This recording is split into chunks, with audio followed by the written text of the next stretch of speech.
Hare Krishna. Jai. So we would like to welcome His Grace Madana-gopāla Prabhu to Ganjoni. Madana-gopāla Prabhu is an initiating guru and he lives in America. He's come with some of his disciples and he's come with his dear wife, Madana Jr. So we are here at Ganjoni Temple and Ganjoni Temple is being run by His Grace Madana Prabhu. Haribo. Haribo. He's doing a very successful university program led by his team of Ondaya Prabhu and Bobby, Absalom, my old friends. So let us welcome His Grace Madana-gopāla Prabhu today by chanting Hare Krishna, Hare Krishna, Krishna Krishna, Hare Hare, Hare Rama, Rama Rama, Hare. His Grace Madana-gopāla Prabhu, besides being an initiating guru, is also in charge of 5 temples in America and is also the director for ISKCON Communications in North America. His wife, she is a CPO team leader in the temple in New Jersey. They have a lot of responsibility in ISKCON and we are very grateful that they are here in Mombasa. Thank you very much for your Hare Krishna. Hare Krishna. Thank you, Govinda Prem Prabhu, for a very kind and generous introduction. It's an honor to be here again. I was here last year and I'm just amazed to see. My congratulations to Mombasa Prabhu for being an exemplary leader. And congratulations to all the devotees who are involved in this project. Very happy to see my old friend Gopinath Prabhu, happily engaged here. And known him for 35 years. So it's always good to reconnect with our old fellow travelers on this journey of Krishna consciousness. Today we'll be reading from the 2nd canto, 225. 2nd canto, chapter number 2, verse number 5. 225, you can look it up. The secret strength of real detachment. It's a pretty graphic verse in terms of detachment, so please pay special attention.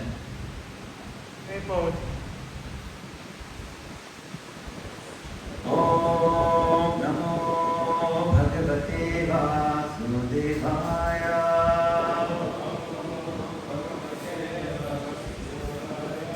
Om Namo Bhagavate Vasudevaya.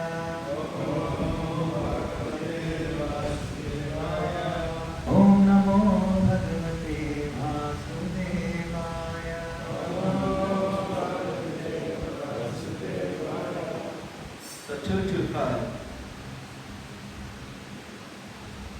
Chirani kim patina santi vishanti bhiksham.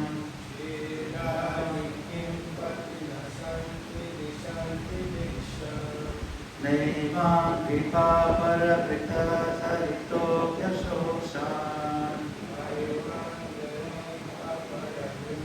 Sarito yashusyam. Ruddha duhati majito vatino pasannan.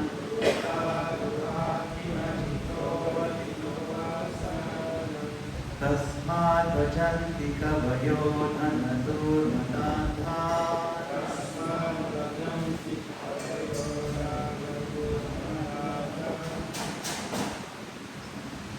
Chirani kim patina santi vishanti bhiksham. Chirani kim patina santi vishanti bhiksham.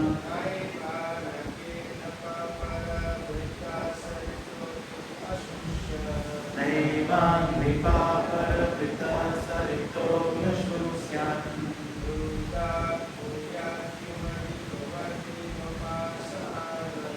Ruddha duhati majito vatino pasanna.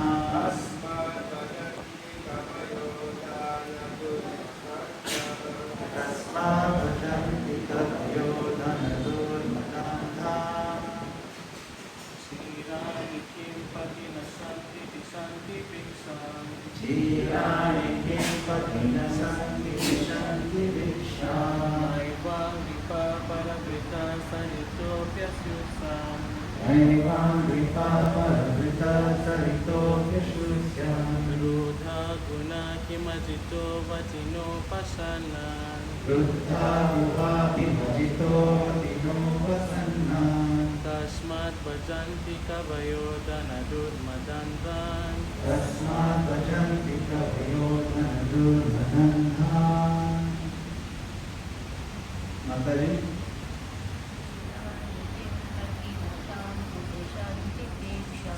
Chirani kim patina santi vishanti bhiksham.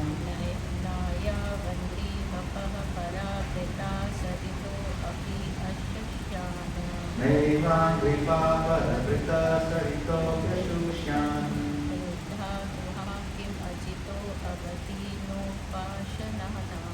Ruddha duhati majito vatino pasanna. Tasmad bhajanti kavayo dhanadurmadantha. Tasmad vajanti kavayo dhanadurmadantha. With the translation and purport by His Divine Grace, Basic Bhaktivedanta Swami Srila Prabhupada ki jai. Translation. Are there no clothes lying on the common road? Do the trees which exist for maintaining others no longer give alms in charity? Do the rivers being dried up no longer supply water to the thirsty? Are the caves of the mountains now closed? Or above all, does the Almighty Lord not protect the fully surrendered souls? Why then do the learned sages go to flatter those who are intoxicated by hard-earned wealth? Purport. Pretty intense. The renounced order of life is never meant for begging or living at the cost of others as a parasite. According to the dictionary, a parasite is a sycophant who lives at the cost of society without making any contribution to that society. The renounced order of life is meant for contributing something substantial to society and not depending on the earnings of the household. On the contrary, acceptance of alms from the householder by the bona fide mendicant is an opportunity afforded by the saint for the tangible benefit of the donor. In the Sanatana Dharma institution, almsgiving to the mendicant is part of a householder's duty. And it is advised in the scriptures that the householder should treat the mendicants as their family, children, and should provide them with food, clothing, etc. without being asked. Pseudo-mendicants, therefore, should not take advantage of the charitable disposition of the faithful householders. The first duty of a person in the renounced order of life is to contribute some literary work for the benefit of the human being in order to give him realized direction towards self-realization. Amongst the other duties in the renounced order of life of Srila Sanatana, Srila Rupa, and the other Goswamis of Vrindavan, the foremost duty discharged by them was to hold learned discourses amongst themselves at Seva Kunj Vrindavan, the spot where Sri Radha Damodar temple was established by Srila Jiva Goswami, and where the actual Samadhi tombs of Srila Rupa Goswami and Srila Jiva Goswami are laid. For the benefit of all in human society, they left behind them immense literature of transcendental importance.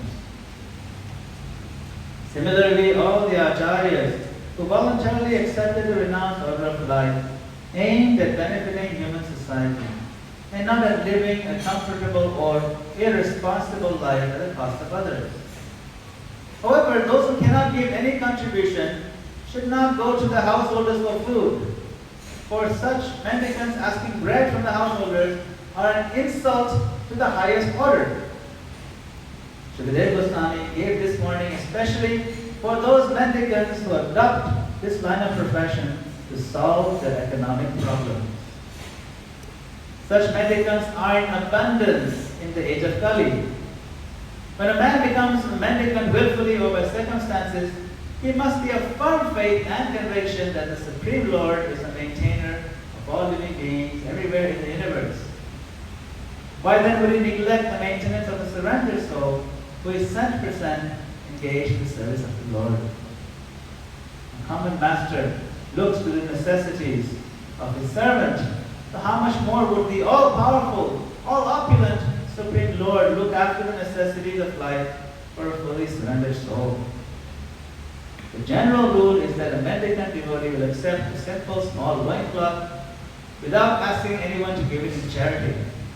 He simply salvages it from the rejected torn cloth thrown in the street. When he is hungry, he may go to a magnanimous tree which drops fruits. And when he is thirsty, he may drink water from the flowing river. He does not require to live in a comfortable house, but should find a cave in the hills and not be afraid of jungle animals, keeping faith in God who lives in everyone's heart. The Lord may dictate to tigers and other jungle animals not to disturb his devotees. Haridas Thakur, a great devotee of Lord Sri Chaitanya, used to live in such a cave, and by chance a great venomous snake was a co-partner of the cave. Some admirer of Thakur Haridas, who had visited the Thakur every day, feared the snake and suggested that the Thakur leave that place.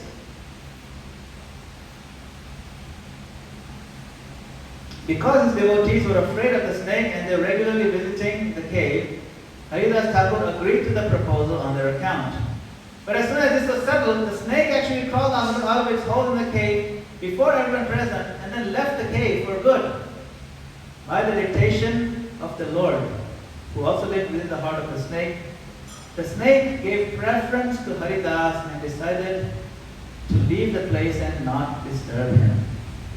This is a tangible example of how the Lord gives protection to a bona fide devotee like Thakur Haridas. According to the regulation of the Sanatana Dharma institution, one is trained from the beginning to depend fully on the protection of the Lord in all circumstances. The path of renunciation is recommended for acceptance by one who is fully accomplished, fully purified in his existence. This stage is described also in the Bhagavad Gita as Devi Sampat. A human being is required to accumulate Devi Sampat, or spiritual assets. Otherwise, the next alternative, Asuri Sampat, or material assets, will overcome him disproportionately, and thus one will be forced into the entanglement of different miseries of the world. A sannyasi should always live alone, without company, and he must be fearless. He should never be afraid of living alone, although he is never alone. The Lord is residing in everyone's heart, and unless one is purified by the prescribed process, one will feel that he is alone. But a man in the renounced order of life must be purified by the process. Thus he will feel the presence of the Lord everywhere and will have nothing to fear, such as being without any company. Everyone can become a fearless and honest person if his very existence is purified by discharging the prescribed duty for each and every order of life. One can become fixed in one's prescribed duty by faithful oral reception of Vedic instruction and assimilation of the essence of Vedic knowledge by devotional service to the Lord. Om Jnana Timirantasya Jnana Jnana Shalakaya Chakshurunmilitam Yena Tasmai Shri Gurave Namah. I was born in the darkest of ignorance, but my spiritual master opened my darkened eyes to the torchlight of transcendental knowledge. I bow down to his lotus feet. I also offer my obeisances to all of you assembled Vaishnavas, seek your kind blessing and permission that I may read and Bhagavatam. Hare Krishna. My dear students, my dear devotees, my dear long-time practitioners, this is a very challenging verse to us. So I want to begin with a simple question. How much of your peace is controlled by things outside of your control? So many. Being a student, things like grades, career opportunities, money, other people's opinions, social media comparisons, family expectations, romantic disappointments. We want to be strong. We want to be strong, but most of our emotional structure is built on things that can collapse at any time.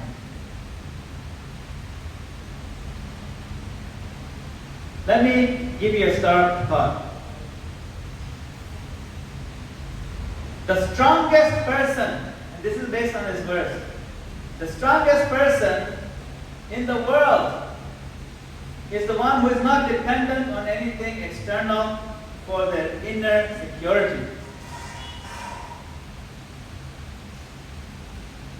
Nguvu ya kweli iko ndani, si nje. Real strength comes from within, not from outside. And that's the verse inviting us to do that, by actually giving a sense of the outside world. It's a pretty graphic example. This is what the Bhagavatam is teaching. The shocking challenge. Why should a wise person chase the wealthy or fear life's difficulties if nature and God, Krishna, can maintain the surrendered soul? Srila Prabhupada is paraphrasing the essence. In other words, he's saying, if I am surrendered to Krishna, why should I panic about my future? Why flatter people for money or security? Am I that insecure? Why compromise my values for a little bit of comfort? So this verse lists simple, natural resources. Torn cloth on the road, fruits from the trees, water from the rivers, and caves for shelter. Not because we should live like that. That's not the point of this verse. That now you start living like that. That's not the point. Try to get the point. Krishna is reminding us, your survival, your dignity are never dependent on the world. It's all inner strength that matters. This is the foundation of fearless moral character. Let's reframe this teaching. Now from a different angle. Detachment does not mean poverty. Detachment means inner freedom. Freedom from fear. Freedom from the dependence on external validation. Freedom from being bought. Freedom from being manipulated. Because the world is always trying to do these things to us. And in the name of security, we trade in our dignity, our freedom. Some of you may be students, some of you may be career starting right now. Either doctors, engineers, accountants, IT specialists, managers, business owners. There will be moments when someone could try to tempt you to give up your values for some petty gains. Ethics and ethical behavior is hard when your identity is built on what you possess. Ethics is easy when your identity is built on Krishna. Then ethics is very easy. It's no brainer. Some students have often asked me, Prabhu, will not my spiritual life weaken my ambition? You need a strong ambition in this world to do good. The answer is no. Spiritual life purifies ambition. It strengthens it. It deepens it. It replaces anxiety with clarity. It replaces desperation with a sense of purpose. It replaces an underlying sense of insecurity with a deep sense of conviction. Are we together? When you understand that your real protector is Krishna, then your energy becomes fearless. Detachment becomes your armor that protects you. Valor becomes your foundation. And ambition is not selfish anymore. Your ambition, the energy to do good, to do a lot, it becomes a sacred service because you're doing everything for Krishna. Doesn't matter what. You do it for Krishna. How do we apply this in modern professional life? How do we apply it to our future?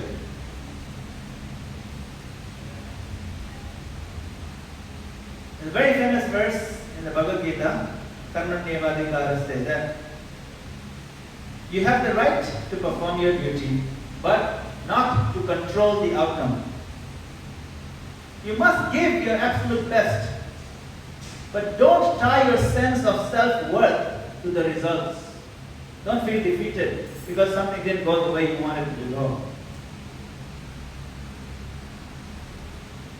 When you do your duty with integrity and honesty and leave the results to Krishna, you gain something priceless. You gain consistency without anxiety. And that is very valuable. That is the secret to success in any field. Sometimes someone wonders, how is it possible I'm working, doing my duty, but He's saying don't be attached to the fruits, don't be attached to the money that comes from it. That's not the goal of why you're doing it. Then why am I working? Why am I doing a job if I'm not going to get the money at the end? What is the point? Krishna is saying don't be attached to the money. How can you not? Because there are two important considerations when we do some work. We ask ourselves, am I doing it selfishly or selflessly? We can only offer work to Krishna if you're doing it selflessly. If it's selfish work, this verse does not apply.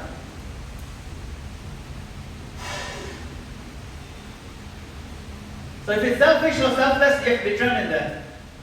And second, the perspective is important. Perspective is what?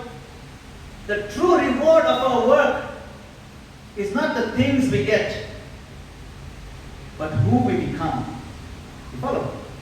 The transformation is the true reward. What you become by having done the selfless work. That's why you have to remain detached from the things we get. Even if you get into using Krishna's service. If you think you try to enjoy selfishly, it defeats the purpose of your work. You don't get the transformative effect of that spiritual karma yoga. See? That's point number one. You get consistency without anxiety. Point number two. This is called detachment from praise and criticism. When you rise in the careers in your professional world, or whatever service you're doing, people will praise you. And people will criticize you. Both. Neither of them belongs to you. What belongs to you that nobody can take away is your character. That needs to be shaped and strengthened. That's what belongs to you. The praise is not yours, the criticism is not yours. You remain detached from it, you respond to it graciously. Learn to respond to praise and criticism graciously, with gratitude. But it doesn't belong to you. You detach from it. What is yours? Character. Point number three. Detachment from fear or failure.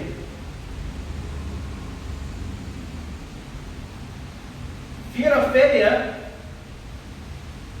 is one of the biggest causes of our anxiety. I'm doing this big project, it's going to take years, and if it fails, poof, very painful. Now, when your sense of security is rooted in Krishna, failure becomes simply feedback. See, not your identity. You do not collapse when your attempt fails. It's just some feedback. Okay, maybe I do something different. You adjust, you improve, you learn, and you move forward. So you develop a detachment from the fear of failure in a mature way while still giving your best. I'm not saying you don't give your best. Give your best intelligence, best knowledge, best effort, best strength, consistency, stamina. You put all of it in what you're doing. But you're no longer afraid of failure. Because now you understand. Point number 4. Detachment from social pressure. People around us. If you're in college in Mombasa, or if you're doing any work in the professional world, life is filled with peer pressure, especially in the younger days. But even after in the professional world, there's a lot of peer pressure. Don't think peer pressure is only there in the college years. Your comrades, your colleagues, your co-workers, they'll give you peer pressure. Phones, friends.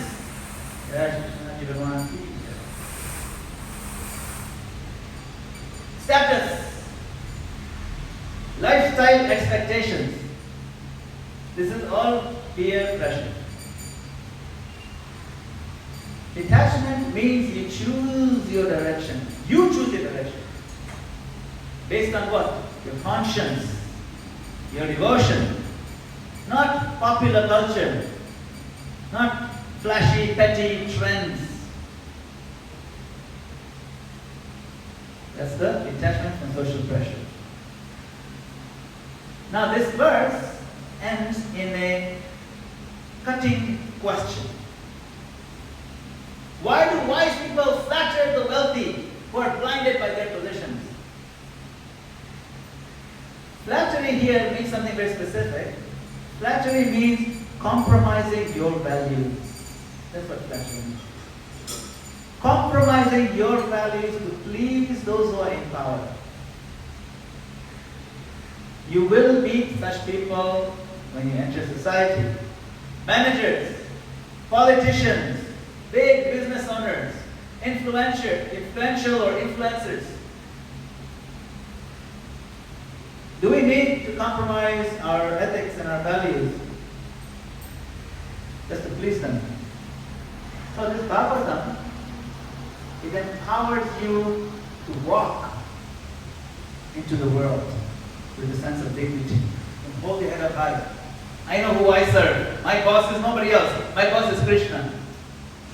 My boss is Krishna and his people. Those are my bosses. Not. Never sell your truth for someone's approval. Never sacrifice your ethics for an opportunity. And never reduce yourself to a tool for someone else's ego. Instead, be a leader with integrity. It starts now, when you're young, when you're in the student phase, not later. You can start anytime you realize, but the earlier the better. That is a question that is asked in the verse. Why? Why flatter? We have to ask ourselves why. We don't need to. Yes, we can work for them, no problem. We don't need to sacrifice our sense of morality and our values. Now you may wonder, okay, fine. But how does surrender to Krishna produce this kind of strength? You know, in the real world, the rubber meets the road. How is it going to produce the strength that you are asking me to do? Tell you, here's the formula. A couple of things. Surrender to Krishna gives you identity. I am Krishna's servant, we tell ourselves. That identity becomes unshakable the more we practice. Jobs change. Circumstances change. But your identity remains. Identity. Surrender gives you perspective. This world is temporary, but my soul is Eternal. eternal. So, because you have the eternal perspective, when your circumstances are temporary, you will stop overreacting to temporary fluctuations. That's what we do. We don't realize this is a small, but we think it's the end of the world. It's not the end of the world. When you're feeling down, someone goes, it's okay, it's not the end of the world. You heard that, right? It's not the end of the world. Some time ago, this happens every few years. They have a prediction, according to this scripture or this Bible verse or something, the world is going to end on October 2nd, 2023 or something like that. Some people really rally behind that, they sell their possessions and then just go and wait to the edge of the cliff. They give everything away, waiting for the world to end. There's one guy, he'd given everything away, he was sitting by the road, the date came and went, he's very sad. And his friend comes and says, oh, don't worry, Michael, it's okay, it's not like it's the end of the world.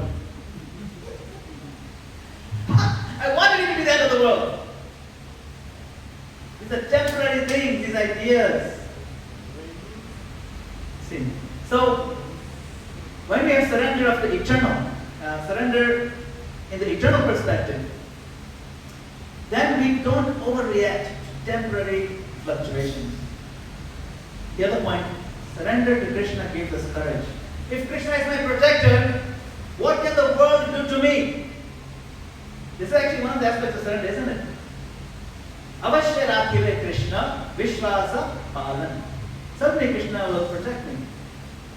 This is not mythology. It is the psychology of spiritual strength. When the strength comes from within, your psyche gets aligned, psychologically you're going to be moved. But you have courage. And surrender gives you a sense of independence. When Krishna is your shelter, you become free from what is an unhealthy dependence on other humans, unhealthy dependence on money or status. And so this verse, it gives you very graphic visualizations to drive home a very important point. Worst case scenario is not as bad as you think, is what Krishna is saying. Don't make a big deal of things. Worst case scenario, how bad can it be? Ultimately, we're going to die anyway. Why make such a big deal of this few years that are left? Don't make a big deal. Focus on Krishna. Develop inner strength so nothing can shake you. This is the secret behind great devotees. Example was given. There is a sample. They live fearlessly. There's not even a little bit of fear in their eyes. Imagine if you got darshan of Haridas Thakur looked into his eyes. Would you see any fear? No. You would see nothing but soft compassion, backed up by a mountain of fearlessness, reposed in the holy name of the Lord. We can all be that. Krishna is offering it to us. The Bhagavatam is encouraging and guiding us toward that state of mind, spiritual state of mind. So how can we cultivate the genuine attachment? While we're in ashram, while we're in college, while we're at work. I'll give you 6 practical examples and then we'll end it. Detachment is not a shift. Or it's not like a switch you put on. It is a daily cultivation, daily. It's not like, okay, now I'm detached. I've turned on my detachment switch. No. It's daily cultivation. There's 6. Cultivation is what? You plant you first prepare the soil, you plant the seed, you water, you pick out the weeds, a lot of things. It takes time. That's what we're doing cultivation. So, number 1, your daily japa, approach it as a proper mental training. Approach it with your full focus and effort. We know it's the cleansing the dust of the mirror of the mind. The chanting consistency, consistent effort to be better in chanting today than I was yesterday, to be more heartfelt. There's a whole science to it. Apply the science. Give it all you have. Point number 1, daily japa. Take it seriously. Point number 2, simplicity in the lifestyle. Avoid unnecessary luxuries. Avoid unnecessary comparison with other people's so-called standard of living. Don't do it. Your mind will go down a very dangerous rabbit hole if you start comparing. Avoid unnecessary possessions, collecting things. It's one of the things that destroy our Krishna consciousness. This simplicity trains the mind to be satisfied. Find satisfaction in the simpler things. You train the mind to be satisfied, you will have strength. Point number 3. Honesty. Honest work, honest study, honest effort. Study with sincerity. Work with sincerity. Your beauty itself becomes a purifying element. Point number 4. Serve without expecting recognition. When you serve without wanting praise, your heart becomes gentle and strong. Because when you get it, you appreciate it, you take gracious. When you don't get it, it doesn't matter. Amanina, manina. But of course, you give respect everywhere. But you don't expect recognition. At least we should not be anxious to get recognized. We can have some expectation of recognition, that's okay. It's good, nice. But to be in anxiety is not good. In fact, in the 3rd chapter of Bhagavad Gita, Prabhupada defines, I think maybe it's the 13th chapter, he defines the meaning of the word humility in the purport. He said humility means to not be anxious for the desire to be recognized.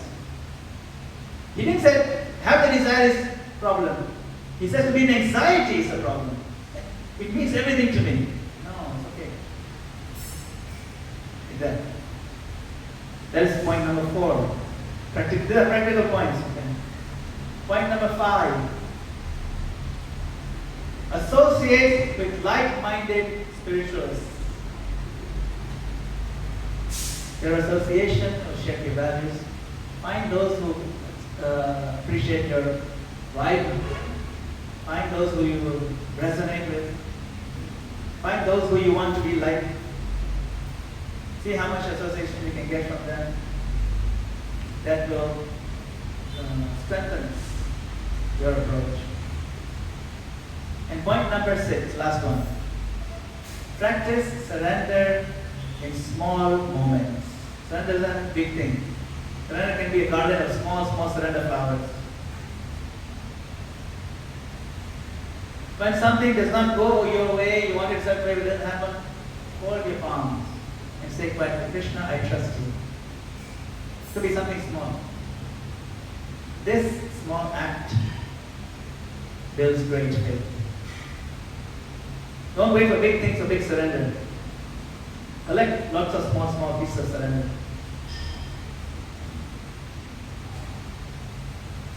So, conclusion, my dear devotees, my dear students, my dear friends, you are not ordinary. You are here in the ashram. You are studying. You are working. You are trying to develop values. This is not common in today's world. Nobody is giving any time or thought to this. But we here are trying to do this. So true strength is not in muscles. It's not in money. It's not in marks. True strength is the calm confidence of someone who depends on Krishna. True strength, Guvu Kweli. If you carry this verse in your heart, you will enter society not just as another graduate, another worker, another opportunist, but as a leader of character. A person who is unbribable, unshakable, and undistracted by illusion. The world needs such people. Krishna needs such people. And you can become such people. You have to follow Srimad Bhagavatam. So please close your eyes. I invite you to meditate for prayer. And dear Lord Krishna, make my heart fearless.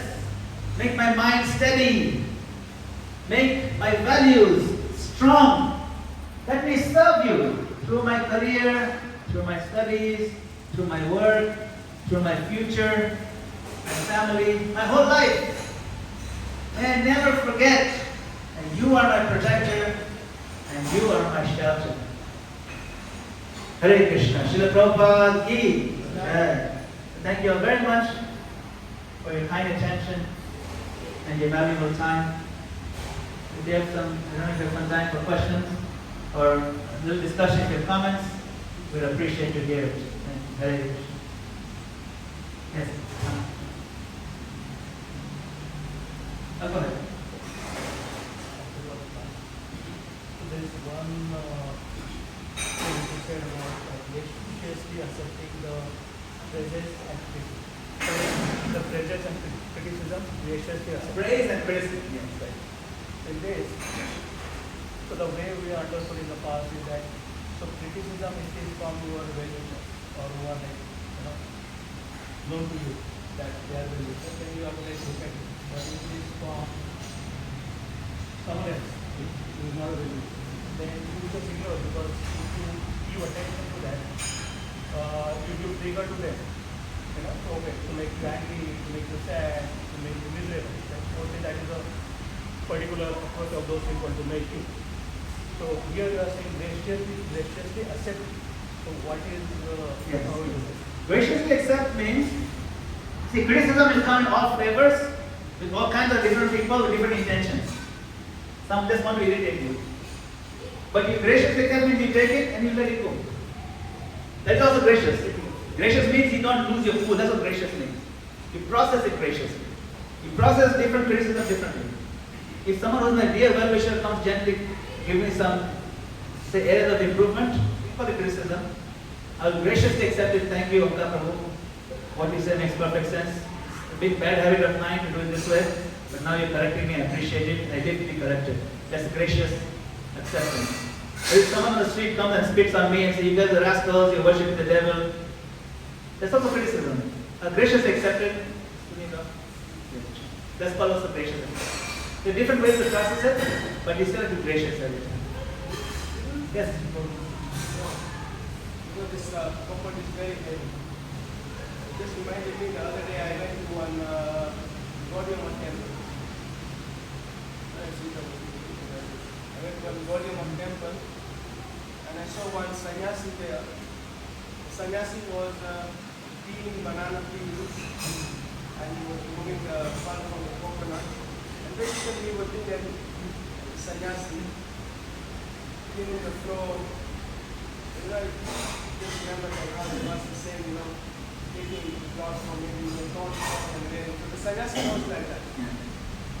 But when you see in this part, sannyasi is like prestige, you know, like fame, like you become like, you know, like it's just like model or something, you know, what you do. Luxury. Yeah, luxury, all the money should come to you. Up to the point that some grihasthas go to beg money from a sannyasi. See, sannyasi is to beg from a grihastha, and some grihasthas go to beg from a sannyasi. So where did we go wrong? So there's a historical question, where did we go wrong? And perhaps the corollary is what can we do about it? Could you repeat the question? Okay, let me repeat the question.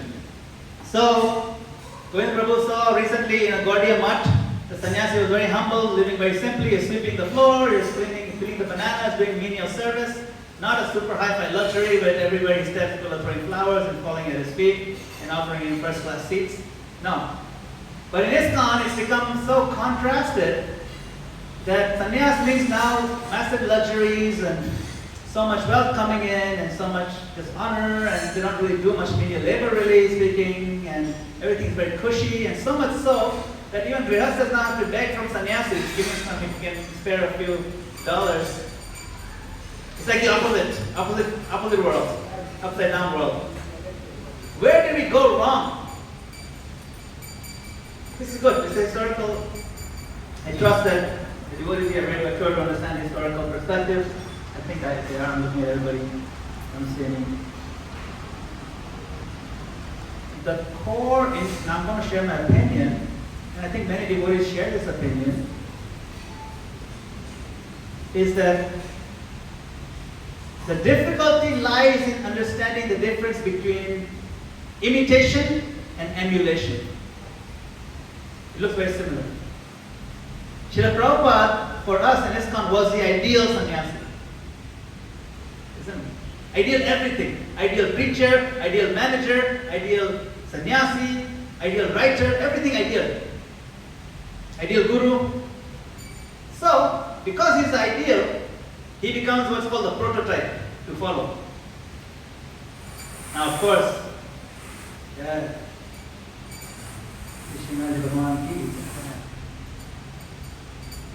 Srila Prabhupada, he came to America with 40 rupees, and he went back with 100 crore worth in like 10 years.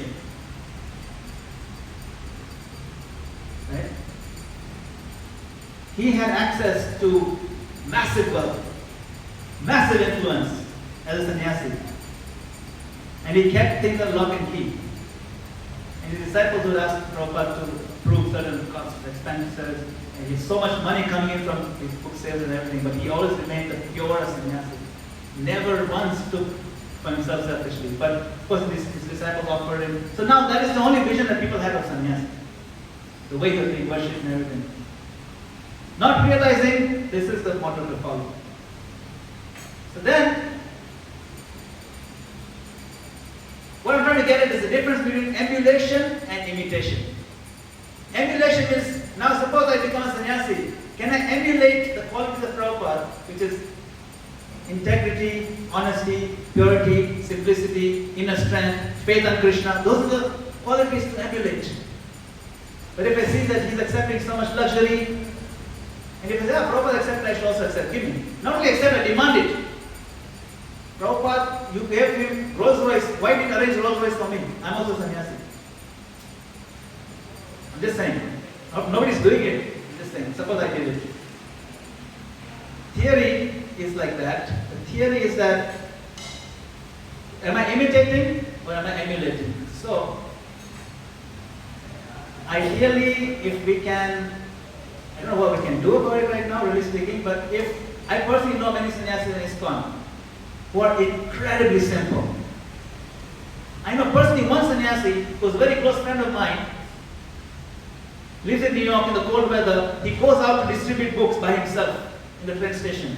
And whatever money he makes from that, he gives him BBT, and a little bit he gets to buy toothpaste and things. Amazing. I know that person. You also met him. Yeah. So, it's not that we don't have examples. We have fantastic examples of super simple sannyasis who are very eloquent. He's very eloquent. He speaks, people come, so many people come to make, hear his Bhagavad Gita classes. So, my point is we have great examples to follow. And besides, when you have such a large organization, there will always be varieties of level of detachment. But it's always good to talk about this, and encourage devotees to discuss these things, so that when it goes and flows into the ether, hopefully it will also find their way to sannyasis to help them improve. There are sannyasis who have massive wealth, but they are not attached to it in the sense that they use it only in Krishna conscious project, but they themselves, they are very simple, they sleep on the floor. I've seen those also. So both are there. It's not our place to judge individual sannyasis really. Like for example, if a sannyasi came by a flight in a business class, it's not our place to judge. If some disciple decided to buy one, it turns out that sannyasi is such bad health or a bad problem, it won't work. So those kind of things we don't want to judge. We have to be very careful when judging that. At the same time, we have to also be careful that we don't want to ignore certain red flags, and not also want to encourage too much of lavishness in the name of it. Of course, it can be difficult because if I'm a disciple or something like that, a proper disciple offered him so many things, he accepted. But he always gave it. Like he would have Rolex watches, he would keep taking it off and giving it to different people. He'd keep doing that. He was not attached to anything. He always keep giving it away. So he set the example. Even when he accepted something, he was always giving it away. So it's a good way to think about that. But it's good for us to also not mentally criticize too much. At the same time, know that there are fantastic examples in ISKCON. It's a very, this particular verse is very graphic, but it drives home a point. At least we should ourselves strive for simplicity as much as possible. Thank you very much. I want to thank devotees once again. Thank Omkar Prabhu for hosting us and for leadership. Srila Prabhupada ki. Jai. Navaita Bhaktivinoda ki. Jai.